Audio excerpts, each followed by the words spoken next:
In this video, we're going to take a look at communicating and sharing resources. Our specific focus is what do you need to think about when making your faculty website? When creating your faculty website, you have to ask yourself what type of site do you want to create, and there's a few different types to choose from. The first type could be purely promotional or informational. I kind of relate this to as if you were handing a flyer out to parents or students on the first day of class. Something that just contains your phone number, your email address, your daily bell schedule, your contact information. Maybe once in a while you post an announcement there. Purely informational.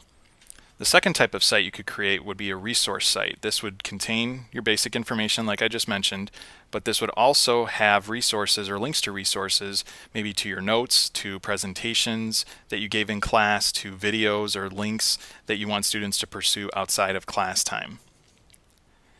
The third type of site you could create is a content management system, which includes everything I've mentioned here so far, but also takes it a step further and becomes more of a blended learning environment. So you have all your resources there, but there could also be places on your site or things that you link up to where students could carry on the conversation further.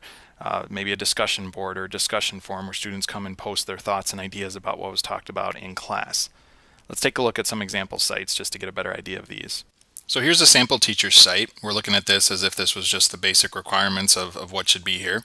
You've got the teacher's name right here in the middle, teacher's schedule, including if it's a building you teach in class hours, including class hours and time, or if it's a schedule based on time, being sure to include that information.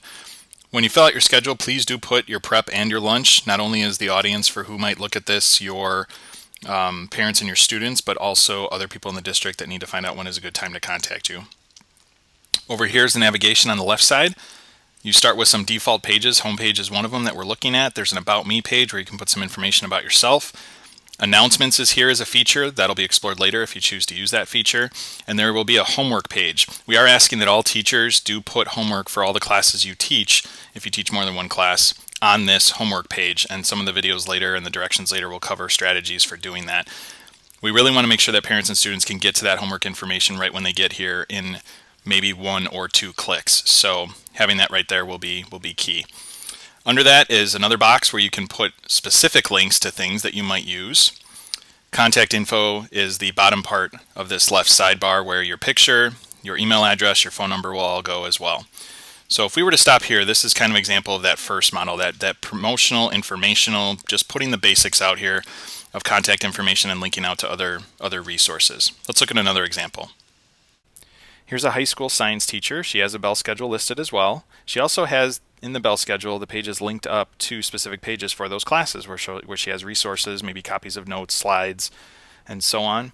If we scroll down, we see some pictures that she's added about what's going on in her class, different announcements that have dates on them, so the students are probably having to come and use her site as a resource to know when deadlines are.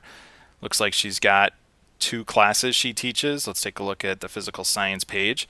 On the physical science page, she has a calendar of what's being covered or maybe when different deadlines are.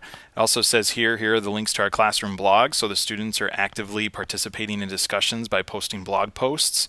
So she's really using this more as a content management site with a little bit of blended learning mixed in. For Franklin staff to get started building your teacher website, head to tinyurl.com/franklinedtech. And now that you have a sense of what goes into a website, the next video will show you how to take one of the templates and get started building your own site.